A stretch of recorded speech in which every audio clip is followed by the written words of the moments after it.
What's up, everybody? Across nearly all genres and styles, one element consistently stands out in a track: the vocal. It's the element that connects with us on the most human level. It carries the melody, the emotion, the story. And that's why getting your vocal mix right isn't just important, it's absolutely crucial. A killer instrumental can be completely undermined by a vocal that's muddy, harsh, buried, or just doesn't sit right. Conversely, a powerful, clear, and emotionally resonant vocal can elevate a good song to greatness. It's the difference between a demo and a professional-sounding record. In this video, we're going to dive deep into the art and science of mixing vocals like a pro. I'm going to take you through a comprehensive step-by-step guide, covering everything from the initial cleanup to sophisticated EQ shaping, dynamic control with compression, taming those pesky sibilant sounds, and adding space and dimension with reverb and delay. We'll also touch on those final polishing techniques that really make your vocals shine and sit perfectly in the track. My goal is to give you a solid foundation and practical techniques you can apply to your own productions, regardless of your current skill level. So if you're ready to transform your vocal mixes from amateur to professional, you're in the right place. We'll break down each stage, look at specific plugin examples, and listen to before and after comparisons so you can really hear the impact of each process. Grab your headphones, open up your DAW, and let's get into it. This is Mixing Vocals Like a Pro step-by-step guide. Let's make those vocals count. Alright, before we even touch a single fader or plugin, let's talk a bit more about the vocal is so paramount. Think about your favorite songs. What's the first thing you usually remember? For most people, it's the vocal melody, the lyrics, the singer's performance. The human voice has an innate ability to capture attention and convey a vast spectrum of emotion. In a dense mix with drums, bass, guitars, keyboards, and maybe even an orchestra, the vocal is the listener's guide, the anchor point. If that anchor isn't strong and clear, the whole ship can feel lost. It's the element that most directly communicates the artist's intent and message. Therefore, our approach to mixing vocals needs to be meticulous and thoughtful.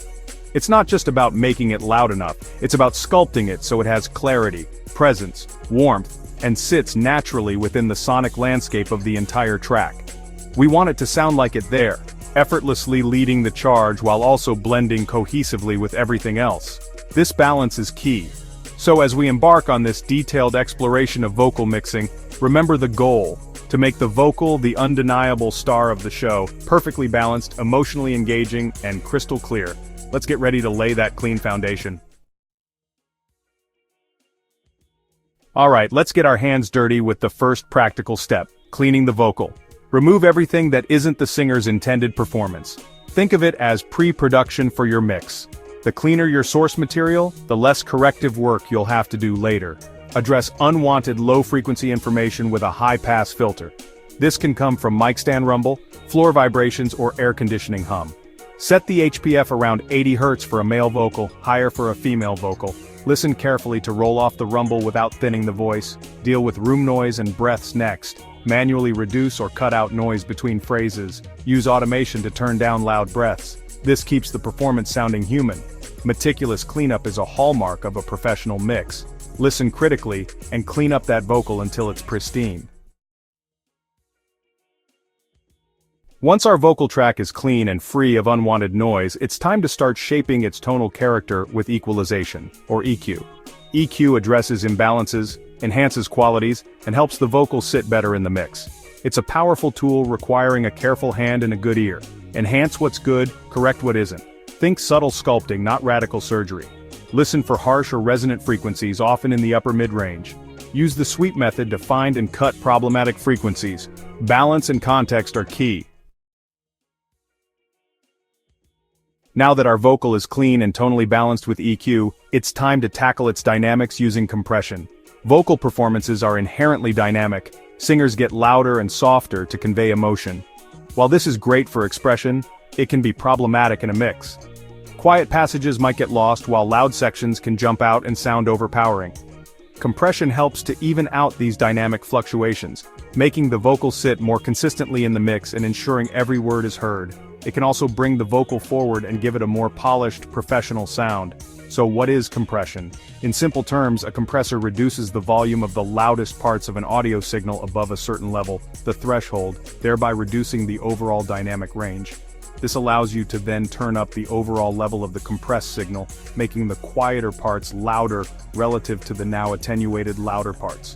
The main controls you'll encounter on a compressor are threshold, ratio, attack, release, and makeup gain. Understanding these is key to using compression effectively on vocals. Threshold determines the level at which the compressor starts working. Any signal that exceeds this threshold will be attenuated. Ratio determines how much attenuation is applied. For vocals, ratios between 2:1 and 6:1 are common starting points, depending on how much control you need. A lower ratio provides gentler, more transparent compression, while a higher ratio offers more aggressive dynamic control. The goal is control and consistency, not to kill the performance's natural dynamics entirely. With our vocals cleaned, EQ'd, and compressed, they should be sounding pretty solid. However, compression in particular can sometimes exacerbate an issue called sibilance. Sibilance refers to the harsh, high-frequency sounds produced by S, T, sh, and ch consonants. While these sounds are a natural part of speech, they can become overly prominent and piercing in a recorded vocal, especially after EQ boosts in the high frequencies and the action of a compressor bringing up quieter details. This is where a de-esser comes in. A de-esser is essentially a frequency-specific compressor. It targets only a narrow band of high frequencies where sibilance typically occurs, usually somewhere between 4 kHz and 10 kHz, depending on the vocalist, and attenuates them when they exceed a certain threshold. This allows you to reduce the harshness of sibilant sounds without dulling the overall brightness and clarity of the vocal. Using a de-esser tastefully can make a vocal much more pleasant to listen to, especially at higher volumes or on systems that accentuate high frequencies. The goal is to make the sibilance less distracting, not to eliminate it entirely. A well-de-essed vocal is smooth, clear, and easy on the ears, allowing the listener to focus on the performance and the lyrics without wincing at harsh consonants. Listen carefully, make subtle adjustments, and always A/B your changes to ensure you're improving the sound without creating new problems. Now that our vocal is clean and de-essed, it's time to give it some space using reverb and delay. Raw vocals can sound stark and disconnected. Reverb and delay create depth, making the vocal sit in the track. These effects add emotion and a professional sheen. Reverb simulates sound reflections in a space. Different types of reverb have unique characters. Plate reverbs are bright and diffuse, great for vocals. Hall reverbs add grandeur but can wash out vocals.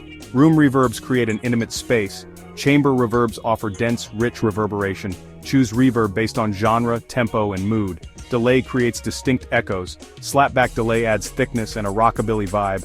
Ping-pong delay adds width and movement. The goal is to enhance the vocal's emotion without making it sound distant. We're on the home stretch now.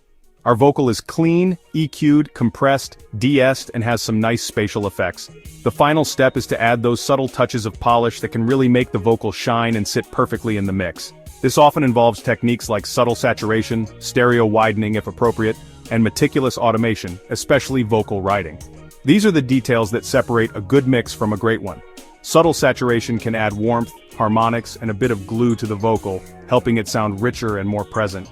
There are many plugins that emulate tape saturation, tube saturation, or transformer saturation. The key here is subtlety. You're not looking for obvious distortion but rather a gentle enhancement that adds character. Even a small amount of saturation can make the vocal feel a bit thicker and more analog. Be careful, as too much can easily make the vocal sound harsh or fuzzy. Always A/B to ensure it's actually improving the sound. Vocal writing is arguably one of the most important final polishing techniques. Even after compression, there will likely still be words or phrases that get a bit lost or jump out too much. The goal is to make the vocal sit perfectly and command attention. So, there you have it. A comprehensive step-by-step journey through the process of mixing vocals like a pro. We've covered a tremendous amount of ground, from the foundational importance of a clean vocal track to the nuanced art of final polishing. Let's quickly recap the main stages we've explored, as each one builds upon the last to create a cohesive and professional-sounding vocal that truly serves the song. Remember these key pillars, as they form the backbone of any great vocal mix. We started with step 1, cleaning the vocal. This involved using high-pass filters to remove low-end rumble, meticulously editing out room noise, clicks, and pops, and carefully managing breaths and plosives. This cleanup phase is absolutely critical because it provides a pristine canvas upon which all subsequent processing can be applied effectively. Next, we move to step 2, EQ shaping. Here we focused on sculpting the tonal character of the vocal. This included using subtractive EQ with sweeping techniques to identify and attenuate harsh or resonant frequencies, and then applying additive EQ to enhance desirable qualities like presence in the 2 to 5 kHz range and airiness in the high frequencies. Then came step 3, compression. We discussed why compression is vital for evening out the dynamic range of a vocal performance, bringing it forward in the mix, and ensuring intelligibility. Following compression, we address step 4, de-essing. This crucial step involves taming harsh sibilant sounds like S and T consonants that can be exacerbated by previous EQ boosts and compression. The goal is to make the sibilance less distracting, not to eliminate it entirely. So that's a pretty deep dive into vocal mixing. Remember, these are tools and techniques, but the real magic comes from your ears and your musical decisions. There's no single right way to mix a vocal. Listen to what the vocal needs and what the song is asking for. The more you practice, the more you'll develop your own workflow and sonic signature. Thanks for watching. If you found this helpful, please hit that like button, subscribe for more content like this, and let me know in the comments what you'd like to see next. Keep making music and keep listening.